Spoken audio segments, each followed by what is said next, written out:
Apocalipse, capítulo número 3. Nós vamos ler, irmãos, esse versículo apenas como um ponto de partida para a nossa reflexão. Capítulo número 3, versículo de número 20. Assim nos diz a palavra do nosso Deus: Eis que estou à porta e bato.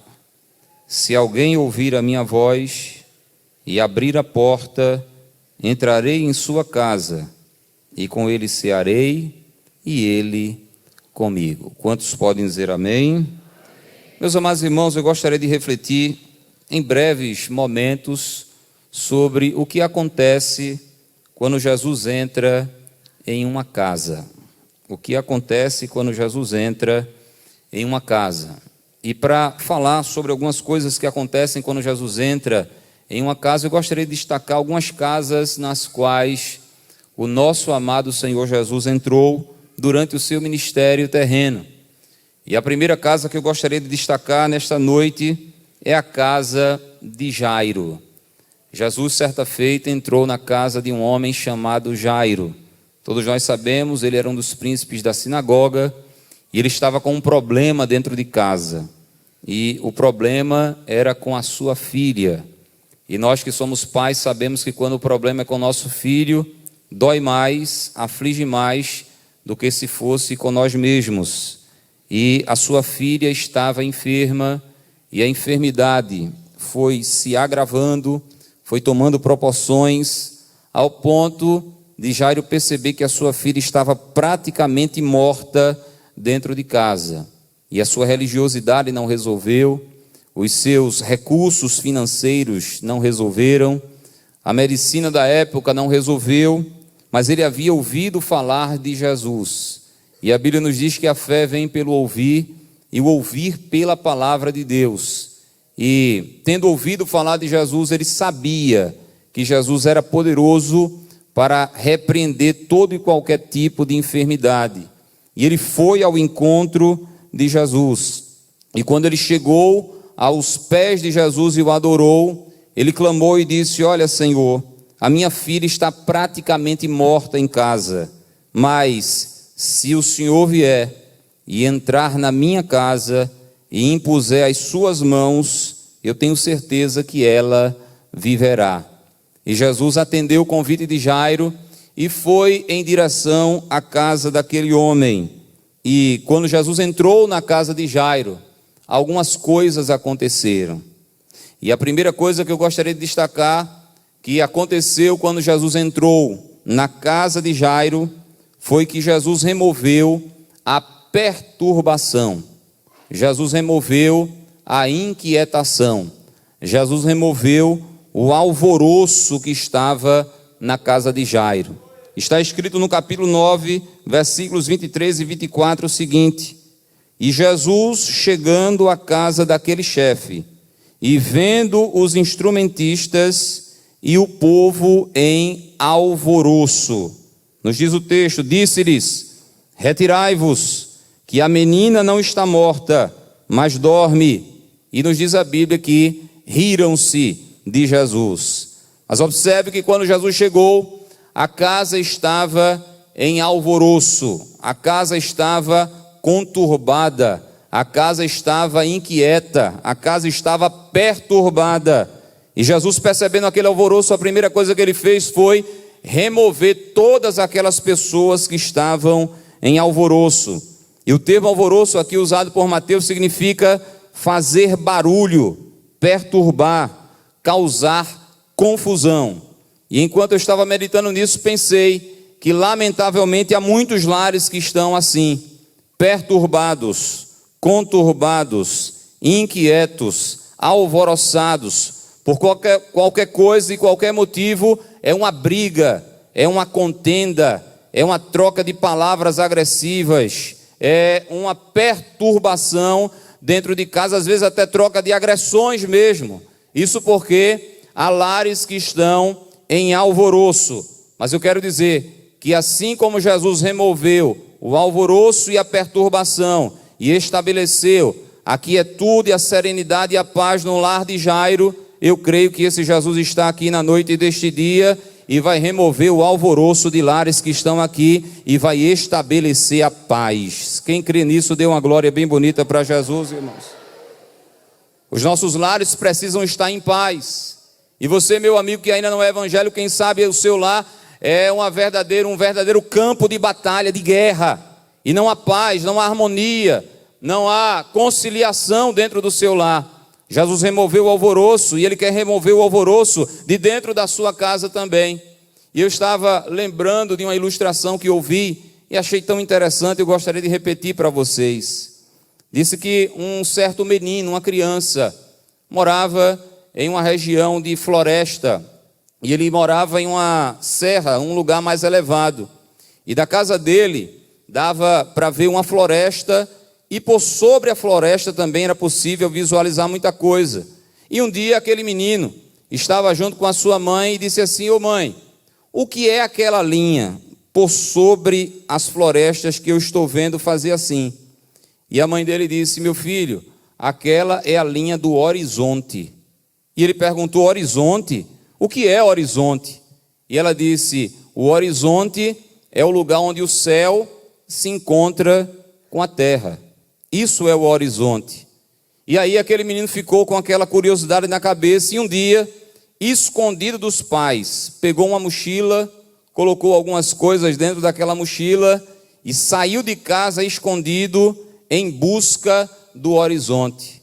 E ele foi caminhando e é claro, a cada passo que ele dava em direção ao horizonte, o horizonte se distanciava também na mesma proporção dele. E ele indo em direção ao horizonte entrou naquela floresta que havia. E é claro, ele se perdeu naquela floresta. E aí a noite foi chegando, e à medida que a noite foi chegando, aquele menino já estava com fome, já estava com sede, já estava com medo. E quando a noite chegou, ele se encostou em uma árvore e adormeceu amedrontado.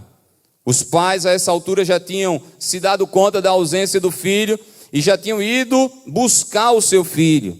E lá para as tantas da noite, aquele menino acordou com a luz da lanterna do pai, e o pai colocou aquele menino nos braços e voltou com ele para casa.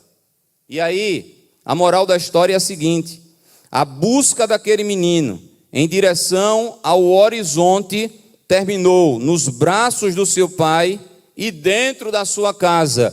Aquele menino descobriu que a sua casa era um horizonte, a sua casa era o lugar que ele tanto procurava, o lugar onde os céus se encontram com a terra. Que nesta noite a minha e a tua casa sejam um horizonte, e se está havendo alguma perturbação, alguma conturbação, alguma guerra dentro da sua casa, seja por fatores internos, ou quem sabe o inimigo tem usado pessoas para tirar o teu sossego e a tua paz, que nesta noite o príncipe da paz estabeleça a paz dentro dos nossos lares, e os nossos lares serão verdadeiros horizontes. Quantos podem dizer amém por isso, irmãos? Mas observe, Jesus tirou em primeiro lugar a perturbação, o alvoroço. Mas a segunda coisa que aconteceu na casa de Jairo quando Jesus entrou, foi que ele tirou a incredulidade. Observe que no versículo número 24 está escrito o seguinte: disse-lhes: retirai-vos, que a menina não está morta, mas dorme. E olha a reação daquelas pessoas que ali estavam, e riram-se dele, riram-se de Jesus. Foi um riso de zombaria, foi um riso de deboche, foi um riso de incredulidade, porque eles sabiam que a menina estava morta, mas Jesus havia dito que a menina estava dormindo, e eles não creram no que Jesus estava dizendo, e nem criam que Jesus estava prestes a operar um milagre. Por isso mesmo, eles não viram o milagre acontecer, porque Jesus só opera milagre onde há fé. Onde há incredulidade, Jesus não opera. Em corações incrédulos, Jesus não opera. E eu quero dizer aqui na noite deste dia, com todas as palavras e com toda a convicção do meu coração, o meu e o teu Jesus que está presente aqui, ele continua operando milagres e maravilhas, mas é somente na vida daqueles que creem. A gente tem que ser crente que crê em milagres da parte de Deus. E se você crê, eu creio que o Senhor vai entrar na tua casa com milagres. O Senhor vai entrar na tua casa com intervenções sobrenaturais, mas se não houver fé, não haverá milagre. O Senhor retirou a incredulidade. Vocês que não creem, podem sair. E só ficou Jesus e os seus discípulos e os pais da menina. Porque Jesus, quando entra numa casa, ele entra removendo a incredulidade. Quem entendeu, diga amém, irmãos. Mas uma terceira coisa que aconteceu na casa de Jairo, quando Jesus entrou naquela casa, foi que a morte deu lugar à vida. A morte foi repreendida.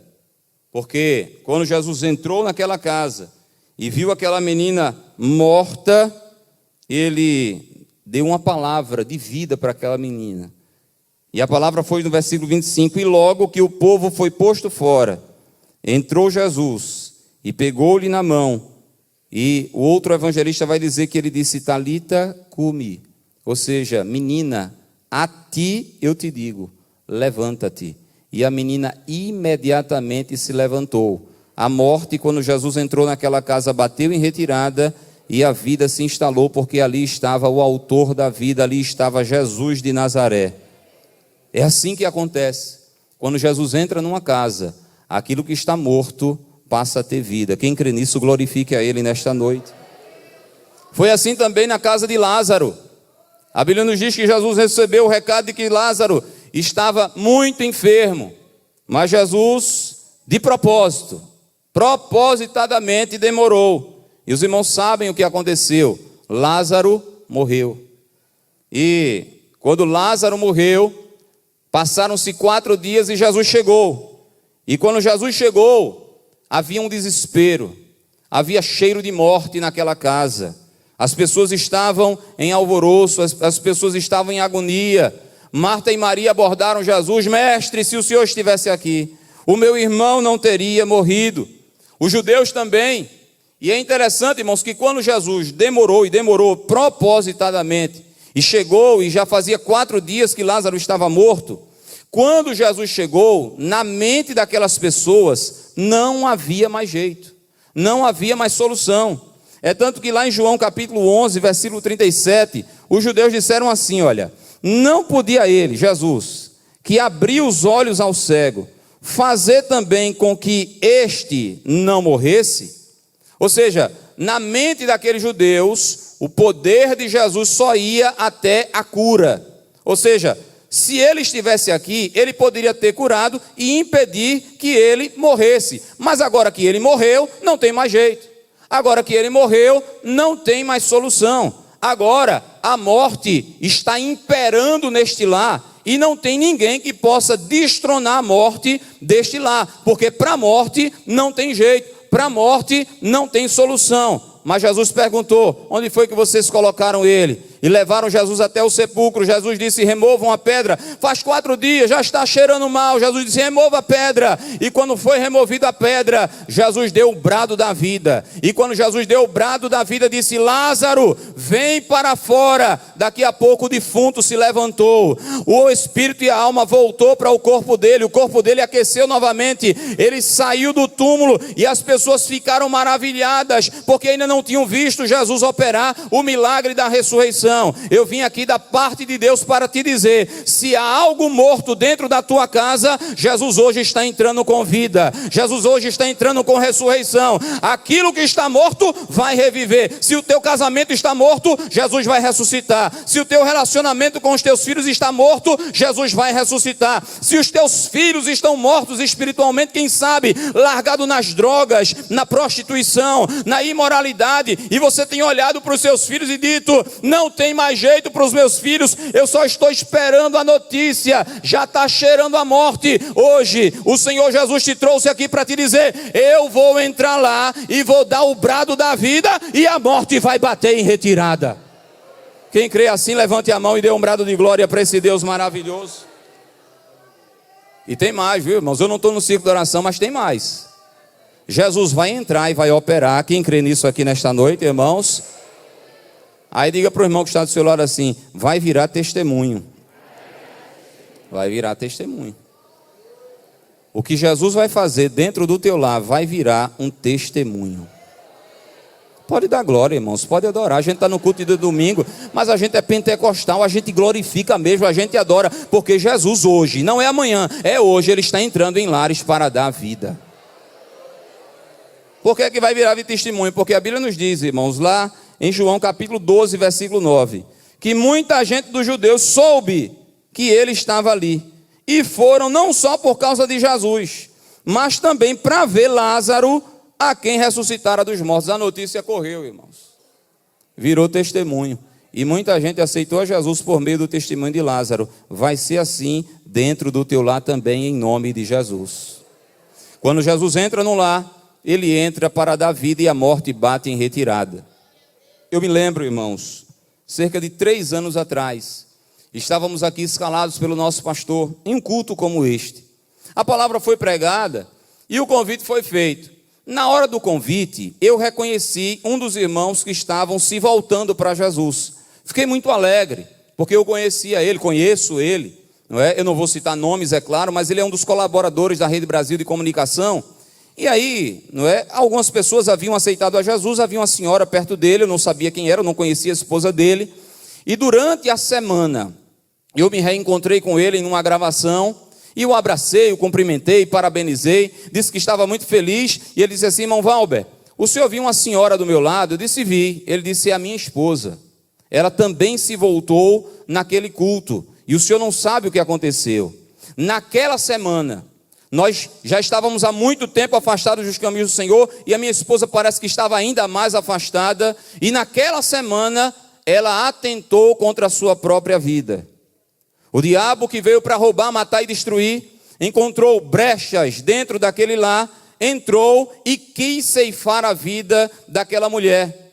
E ele disse: da sexta para o sábado, a partir das 8 horas da noite, ela foi tomada de uma influência maligna, e eu lutei com ela, de 8 da noite até as 6 da manhã do sábado, de 8 da noite da sexta até as 6 da manhã do sábado, tentando impedir que ela fizesse o mal contra ela mesma. E quando deu 6 horas da manhã, eu não tinha mais forças para nada, ela também não tinha mais forças para nada, e aí Deus, por sua misericórdia, deu uma trégua, o mal foi embora, eles começaram a chorar, e disseram: a gente não pode permanecer do jeito que está, a gente precisa tomar uma decisão, a gente precisa tomar uma atitude, porque desse jeito, a morte e a tragédia vai se instalar dentro da nossa casa. E eles disseram: a gente precisa ir na igreja. E aí, irmãos, no outro dia, vieram para o templo central, a pregação foi dada, o convite foi feito, voltou ele, voltou ela para Jesus.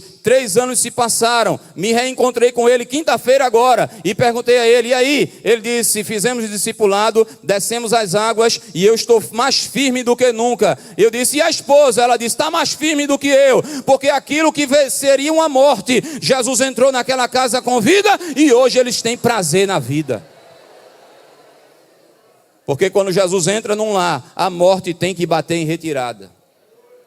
E eu sei que eu estou falando para vidas aqui, que ainda não são crentes, que estão afastadas dos caminhos do Senhor. E você sabe a sede, a fúria do diabo para ceifar a tua vida, para destruir a tua vida e destruir a tua família. Ele quer instalar a morte, quer que a tua história termine em uma tragédia. Mas Jesus está falando contigo nesta noite. Está dizendo: eu quero entrar na tua casa. Eu quero remover a morte e eu quero colocar a vida dentro daquele lar. E vai ser assim hoje em nome de Jesus. Quem crê assim, diga amém, irmãos. De forma, irmãos, que Jesus entrou na casa de Jairo e ele removeu a perturbação, removeu a incredulidade e estabeleceu a vida, repreendendo a morte. Mas uma segunda casa na qual Jesus entrou foi a casa de Pedro. E o que foi que aconteceu quando Jesus entrou na casa de Pedro? A Bíblia nos diz, irmãos, que a sogra de Pedro estava muito doente. E quando Jesus foi convidado para entrar naquela casa, para orar, para repreender, para expulsar o mal, ela estava no leito, jazendo de febre. Já estava na posição de morta já, irmãos, praticamente morta. Mas a Bíblia nos diz, irmãos, que quando Jesus entrou naquele lar, entrou naquela casa, pegou na mão dela. Quando pegou na mão dela, eu acho que a febre reconheceu quem estava tocando. Era o médico dos médicos. Era o médico por excelência. Era o doutor Jesus. Na mesma hora a febre foi embora. Aquela mulher se levantou do leito e já começou a trabalhar, servindo a Jesus e servindo aos discípulos. Porque quando Jesus entra numa casa, ele entra com saúde. Eu estou pregando aqui nesta noite dizendo, com todas as letras, que Jesus vai entrar com saúde na tua casa. Ele vai entrar com cura na tua casa. Porque Jesus é o mesmo ontem, hoje e eternamente. O que ele fez no passado, ele continua fazendo nos dias de hoje. E enquanto eu estou pregando, eu creio que o Espírito Santo esteja se apoderando desta palavra para gerar fé nos corações. Creia, meu irmão, Jesus é o mesmo, Jesus cura, Jesus é saúde. E eu creio que hoje ele esteja entrando com saúde dentro da tua casa. Quem crê assim, levante a mão e glorifique o médico dos médicos. E a saúde, irmãos, não consome apenas o corpo físico das pessoas. Ou seja, a enfermidade. Quando a enfermidade chega, irmãos, além de assolar o corpo físico das pessoas, ela assola também a saúde emocional e psicológica. Principalmente a depender do diagnóstico. Porque tudo está bem, um dia após o outro, e de repente, um diagnóstico. E aí, irmãos, tudo desaba dentro de casa. Eu já passei por isso 2 vezes, com meu pai e com a minha mãe. E eu sei o quanto é difícil, o quanto o clima fica pesado dentro de casa. Porque quando a enfermidade chega, consome o corpo, mas também consome o psicológico, a mente das pessoas. E uma outra coisa que eu estava pensando, que quando a enfermidade se instala numa casa, consome, são as finanças das pessoas. Porque não está no orçamento, o dinheiro já é curto, e de repente chega a doença, chega a enfermidade, e tem que ir em farmácia, tem que comprar remédio, e nada está barato.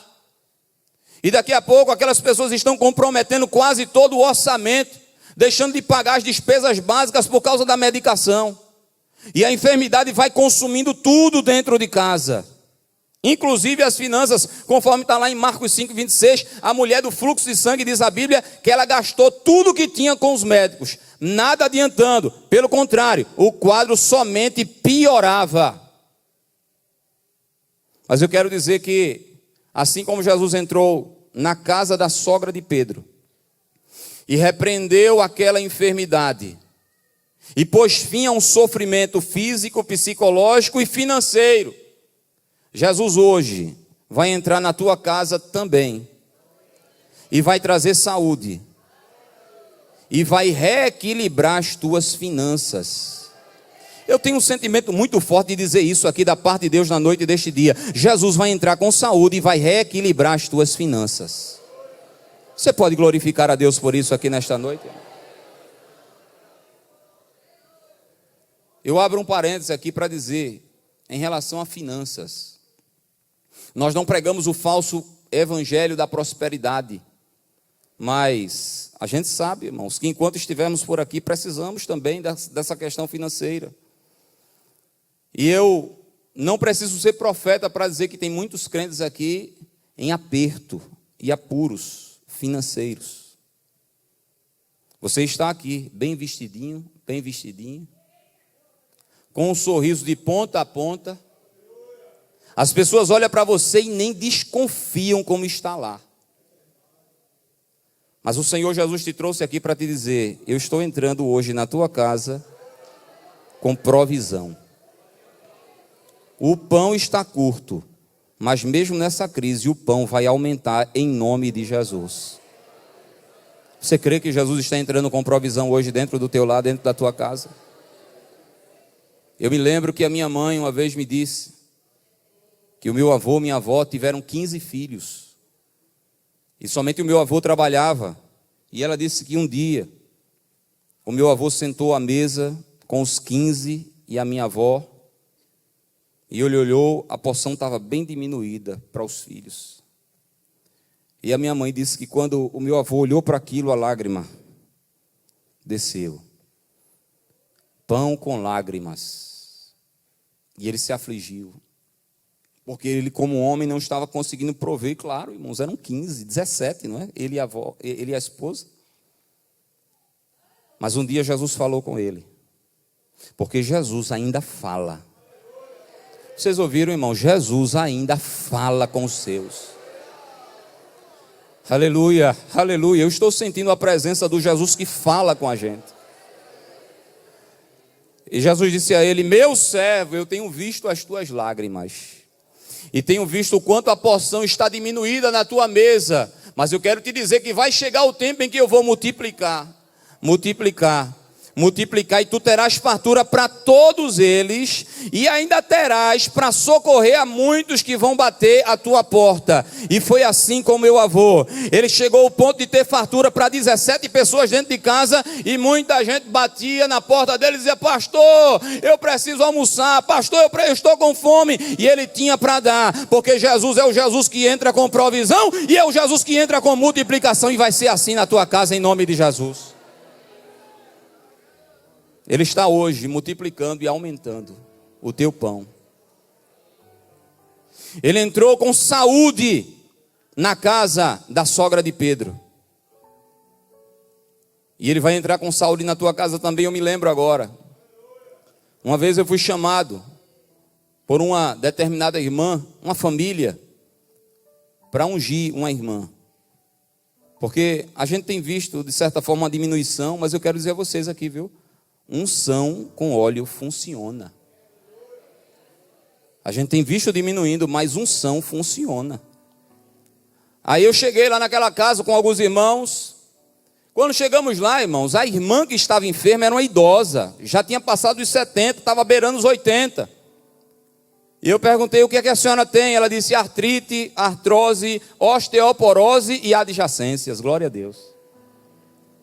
Irmãos, quando eu olhei aquela cena, eu fui tentado a dizer assim: é da idade, porque é natural da idade. Mas ela creu, ela pediu a unção. Então eu disse: se ela está crendo, eu também vou crer, e a gente vai unir a nossa fé aqui. E aí os irmãos oraram. Ela estava acamada há muito tempo, não se levantava quase que para nada. E aí ungimos, irmãos, e a igreja orou, né? Os irmãos oraram, enfim. Quando foi no outro dia, o meu telefone tocou, era a filha dela. E a filha dela disse assim: irmão Val, o senhor não sabe o que aconteceu. Eu disse: o que foi? Ela disse: minha mãe está de pé, minha mãe levantou, está andando dentro de casa. Mas não parou por aí não, irmão Valber. Já fazia muitos anos que ela não varria uma casa. Após ela está com a vassoura na mão e varrendo a casa para cima e para baixo. E não parou por aí não. Já fazia muito tempo que ela não cozinhava. Ela disse: eu estou me sentindo tão bem que hoje o almoço é por minha conta. Quem vai fazer o almoço sou eu. Jesus vai entrar com saúde dentro da tua casa. Levante a tua mão e glorifique ao Senhor. E enquanto você glorifica, receba saúde do médico dos médicos aqui no Templo Central. E eu quero encerrar, irmãos, dizendo que além de ter entrado na casa de Jairo, além de ter entrado na casa de Pedro com saúde, ele entrou na casa do carcereiro de Filipos. E sabe por que ele entrou naquela casa? Ele entrou naquela casa com salvação. Jesus vai entrar em lares, em casas, com salvação. Os irmãos conhecem bem a história. Quando ele se desesperou, que viu as portas do cárcere toda aberta e percebeu que ninguém tinha fugido, percebeu que a autoridade, o controle da situação estava com Paulo. Senhores, o que é que eu faço para me salvar? Paulo disse: crê no Senhor Jesus e serás salvo tu e a tua casa. Irmãos, isso não é uma lei espiritual. Foi uma palavra profética que Paulo liberou para o carcereiro, mas que tem se cumprido, olha, ao longo dos séculos. Você que tem pessoas não crentes dentro da sua casa, creia, Jesus lhe salvou e Jesus vai salvar a tua casa também. Você crê assim nesta noite, irmãos? Você crê que Jesus vai entrar hoje com salvação dentro da tua casa? Tem uma criança, hoje ela tem 10 anos, 3 anos atrás, em uma congregação lá onde cooperamos com o nosso pastor, em uma comunidade muito pobre, muito carente. Estávamos no culto no domingo, a palavra foi pregada, o convite foi feito, e ela com 7 anos de idade veio à frente. Chamou um pouco a atenção, é uma criança maravilhosa, ela só tem uma das pernas. E ela veio com a muletinha dela à frente. E aquilo que nos comoveu, oramos por ela, enfim. O que acontece, irmãos? Ela tem 5 irmãos dentro de casa. Algumas semanas depois, a dirigente do ciclo de oração infantil disse a mim: irmão Valber, aquela menina que se converteu, sim, ela trouxe a irmãzinha dela também. A irmãzinha dela está no ciclo de oração infantil. Alguns dias depois disse, ela trouxe a outra irmã dela, e ela também está no ciclo de oração infantil. Daqui a pouco disse, olha, ela trouxe o irmãozinho dela, e também está no ciclo de oração infantil. Disse, irmão Valber, agora há pouco, ela trouxe o pai dela, e o pai dela já aceitou a Jesus também. Quando foi hoje de manhã, eu me encontrei com ela, e ela veio me abraçar, e eu perguntei a ela, e aí minha filha, quem é que falta na sua casa para você ganhar para Jesus? Sim, os outros 2 irmãozinhos dela estão completando idade agora, suficiente para entrar no ciclo de oração infantil, vão entrar também. Aí eu perguntei a ela, quem é que falta para você ganhar para Jesus? Ela disse, minha mãe. Aí eu perguntei, e você vai ganhar ela para Jesus? Ela disse, vou. Já ganhei todo mundo, só falta a minha mãe, eu vou ganhar minha mãe para Jesus também. Jesus vai entrar com salvação dentro da tua casa. Jesus vai entrar com salvação dentro do teu lar. E você vai entrar de mãos dadas com seu cônjuge aqui no Templo Central. E vai chegar o dia em que você vai dizer, eu e a minha casa servimos ao Senhor. E eu quero nesse momento, porque há tantos testemunhos, irmãos, que confirmam essa verdade. Me encontrei com uma irmã o final do ano passado, em uma cerimônia fúnebre. E depois da cerimônia fúnebre, ela chegou para mim, irmão Valber, o senhor está vendo aquele irmão ali? Eu disse, estou. Ela disse, é o meu esposo. O senhor sabe por quanto tempo eu esperei por ele, para ele se converter? Eu disse, não. Ela disse, 20 anos. 20 anos eu orando por ele. Passei noites escuras, processos terríveis. Aí um dia, irmão Valber, no culto da Rede Brasil, foi feito o convite, ele disse, ligue para lá e diga que eu estou aceitando a Jesus agora. Ela disse que ficou olhando para ele, disse, meu Deus, eu esperei 20 anos por esse homem, tão difícil. E eu pensei que a conversão dele seria semelhante à de Saulo. Ia ter um resplendor, ia ter uma coisa mirabolante assim. E vai ser assim, Jesus, na sala da minha casa, pela TV. Ligue que eu quero aceitar Jesus agora. Aí ligou. Quando fez a oração, ele dobrou os joelhos dentro de casa. Aí eu perguntei, e aí? Ela disse, já fez o discipulado? Já desceu as águas e está cantando comigo no conjunto musical. Diga para quem está do seu lado, a salvação vai chegar na tua casa também.